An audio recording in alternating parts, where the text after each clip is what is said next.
She was 6 years old. She had spent 10 whole minutes picking her seat because she wanted to be close to the candles. She smoothed her dress before she sat down, and then my father shoved her chair back across the floor in front of the entire family and told her she didn't belong at the table. What he didn't know, what nobody at that table knew, was that the table, the chandelier above it, the food on it, the house around it, the mortgage keeping it all standing, every single bit of it came from me.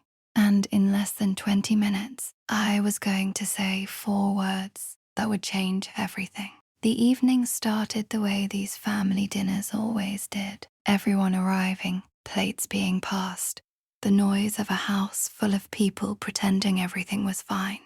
My daughter Lily had been excited. She'd worn her good dress. She'd carefully chosen her seat at the main table, right near the centerpiece candles, which she loved. She climbed up into the chair and smoothed her dress one more time, the way little girls do when they're trying to feel grown up. Then my father pushed her chair back so hard it scraped across the hardwood floor and made everyone go still. Kids like you sit with the extras. The room froze. Every conversation stopped mid-sentence. Lily looked at me, not crying, not saying anything, just looking, the way children do when they need an adult to tell them the world still makes sense. I walked over. I lifted her up. I brushed the wrinkles from her dress, and then I turned to face my father. This man sitting at the head of a table that existed because of me, and 4 words came out of my mouth without any hesitation. Not in my house. His expression shifted immediately. My mother stopped breathing for half a second. The entire room recalibrated. I pulled out a chair and sat Lily right next to me. Across the table, my sister Amanda stared at her plate. Her 2 kids sat front and center, laughing with my father like nothing had happened, like royalty. At a court they hadn't earned. Lily leaned over and whispered to me, "Did I do something wrong?" "No," I said. That was all. My father leaned forward. "This table is for family." That sentence right there told you everything you needed to know about him, because according to him, my daughter wasn't. My mother tried to restart dinner like a television host cutting to commercial after an awkward segment. Everyone eat before it gets cold. Plates moved, glasses clinked. Amanda started talking about her son's soccer practice, but the silence had weight. It settled in and stayed. Lily barely touched her food. I watched her glance toward the center of the table where Amanda's kids were laughing with my father, and I could see her trying to figure out the rules, trying to understand what she had done to deserve being excluded. Kids always do that. They think if they can just identify the logic, they can fix it. But there was no logic here, just favoritism, years of it. And tonight it had a face. When the plates were cleared, my mother appeared in the doorway with that familiar look, the one that meant the adults need to talk. That phrase had always bothered me. I was an adult when it was time to write checks. Apparently, I was something less when it came to being consulted on anything real. I stayed seated. What do we need to talk about? My father wiped his mouth. The bank called. Amanda suddenly became very interested in her phone. "How much this time?" I asked. 2 months. Maybe 3. Just until things stabilized, my mother said quickly. Things stabilizing had been the explanation for 3 years running.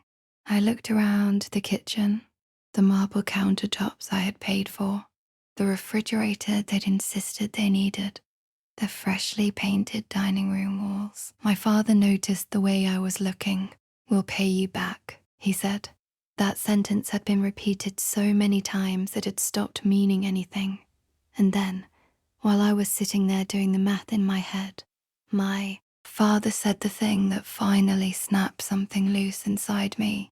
"You've always been good about helping the family." I looked at him. Helping the family. The same family where my daughter had just been told she didn't deserve a seat at the table. The same family where Lily was sitting alone in the living room, flipping through an old magazine, while Amanda's kids played with the tablet I'd bought them last Christmas, and nobody had thought to ask her if she wanted to join. Yeah, I said quietly. I've been thinking. He frowned. About what?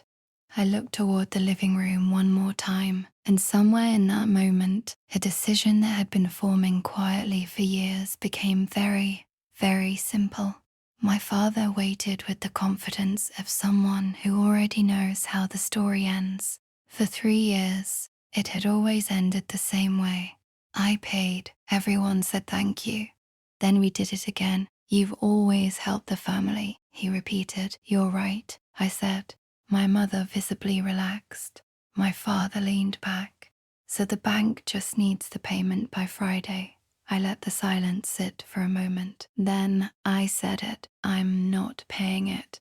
The words dropped, like something falling from a shelf. My mother blinked twice. Amanda looked up from her phone.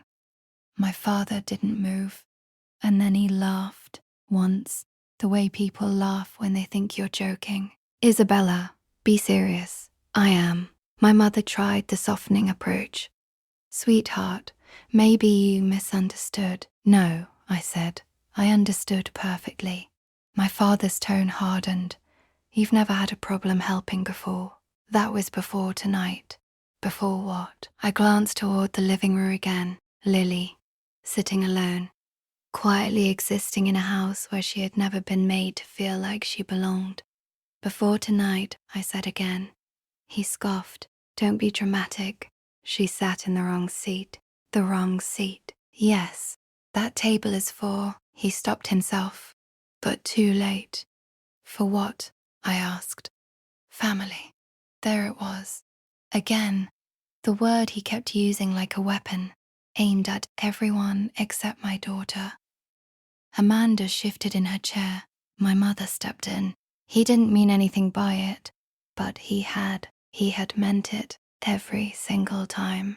Every birthday where Lily's gift was an afterthought. Every holiday where Amanda's children soaked up twice the warmth and attention. Every small moment that had quietly stacked itself into something unbearable. You're going to punish us over something this small. I looked at him for a long moment. Then I said the thing that made Amanda slowly lower her phone. If it's small, I said, then it should be easy to live without my money. The air changed immediately. My mother grabbed the counter behind her. Isabella, my father still thought it was a bluff. You wouldn't do that. I stood up. You're right about one thing. I looked at him, steadily. This house is for family. He looked briefly confused, and then I added the part he hadn't seen coming. And the bank called me yesterday too. That was when his expression started to crack, because he was just now beginning to understand. The mortgage wasn't something I helped with. The mortgage was in my name, and he had absolutely no idea what that meant yet. Why would the bank call you? He asked slowly. I didn't answer right away. I walked into the living room, sat beside Lily, and asked if she was ready to go home. She nodded immediately, like she'd been waiting the entire night for that question. While she got her jacket, I came back to the kitchen. Everyone was standing exactly where I'd left them, frozen. 3 years ago, I said, when this house was weeks from foreclosure, the bank wouldn't refinance under your name. Your income wasn't enough. Your credit wasn't enough. They told you the only way to save it was if someone with a stable income signed the new mortgage. My father didn't speak, so I did. My mother's face went pale. You helped with the loan? No, I said. I took the loan. This house has been in my name for 3 years. The kitchen went completely silent. Wait, Amanda whispered. What? My father stood up. That's not how it works. It is exactly how it works. I picked up my keys. You signed the refinancing paperwork without reading it. You were so focused on saving the house that you trusted me to keep things the same. But I never planned for tonight. My mother turned to my father, Richard. He didn't say a word, and in that silence, she understood everything. Amanda said it out loud, like she needed to hear it to believe it. Isabella owns the house. No one corrected her. You wouldn't use this against us, my father said. I looked at him. Against you, yes. Over one dinner, I glanced one last time toward Lily, standing by the door with her little jacket on, waiting patiently like she always did. You think tonight is the problem? I said. He frowned. What is that supposed to mean? I walked toward the door. This is never about one chair. My mother's voice broke. Isabella, please don't leave like this. I opened the door. Lily stepped to my side. Before I left, I turned back one final time. You asked me to help the family, I said. My father nodded slowly. The problem is, you never considered my daughter part of it. And then I walked out. Behind me, I heard the specific quiet of a room full of people who had finally run out of things to say. Lily fell asleep on the drive home, her head against the window. I carried her inside and stood in the hallway for a while just thinking. Then my phone started ringing. I let it ring. By the time I made tea, there were 5 missed calls and 3 messages. My mother, I think there's been a misunderstanding. Amanda, did you seriously threaten them with the house? My father, 4 words. You are overreacting. I stared at that last one for a long time. Then I went to bed. The next morning brought 12 more missed calls and a voicemail from my mother, her voice thinner than usual. The bank called. They mentioned your name. Your father is very upset. I opened my laptop, found the automatic mortgage transfer scheduled for Friday, as always, cancelled it. 10 seconds. 3 years of payments gone with one click. An hour later, my father called. What did you do? I stopped paying the mortgage. You can't do that. I just did. You'll lose the house too. No, I said simply. A pause. Then he understood. If the bank came for it, it was my loss, not his. There was no house to take from him. There never had been. You're being emotional, he said. I actually laughed. Just a small, tired laugh. You embarrassed me, he continued. You embarrassed yourself. You're punishing your parents. No, I'm protecting my daughter. He was quiet for a moment. Then he tried the one lever he thought still worked.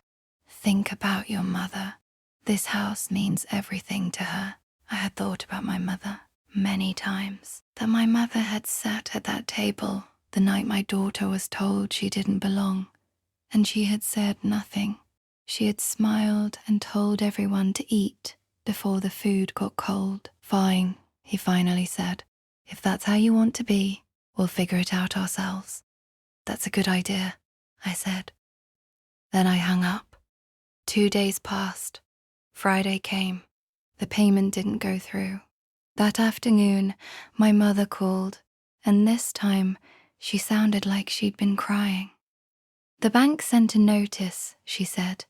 Your father wants to apologize. I'd waited years to hear those words, but by then something had already shifted in me, something that a single apology couldn't reach. I didn't go that night, but the next afternoon, when Lily was at a birthday party and the house was quiet, I drove over to finish it. My father was at the dining table, Amanda beside him. My mother met me at the door looking exhausted. My father cleared his throat. I shouldn't have said what I said about Lily. It was the closest he could get to sorry. My mother added, reflexively, helplessly, he's been under a lot of stress. I didn't respond. She's your daughter, he said. Of course she's family. I thought about that for a second. Then I asked one question. Since when? Nobody answered. You're blowing this out of proportion, he tried. I looked around the room. The same table, the same chairs, the place where my daughter had asked me if she'd done something wrong. No, I said. I finally stopped pretending I didn't see it. My mother sat down slowly. What do you want us to do? Nothing. What does that mean? It means I'm done. With what? All of it. Amanda spoke. You're just cutting us off. Yes. My father leaned forward. You would destroy this family over where a child sat at dinner. You destroyed it years ago. I didn't raise my voice. I paid your mortgage. I fixed the roof. I bought the refrigerator. I covered the property taxes. I did all of it. And somehow, my daughter was still the one person in this house who didn't belong. No one interrupted because it was all true and they knew it. My mother's eyes filled. We love Lily. If that were true, I said, she would have had a chair. The room stayed quiet for a long time. Then my father said something softer than I'd ever heard from him. We'll do better. But the moment he said it, I thought of Lily asking if she had done something wrong. And I thought about how I had promised myself, sitting at that table, watching her pick at her mashed potatoes, that she would never have to ask that question again. I already sold the house, I said. 3 faces stared at me. What? Amanda said. The bank approved the sale yesterday morning.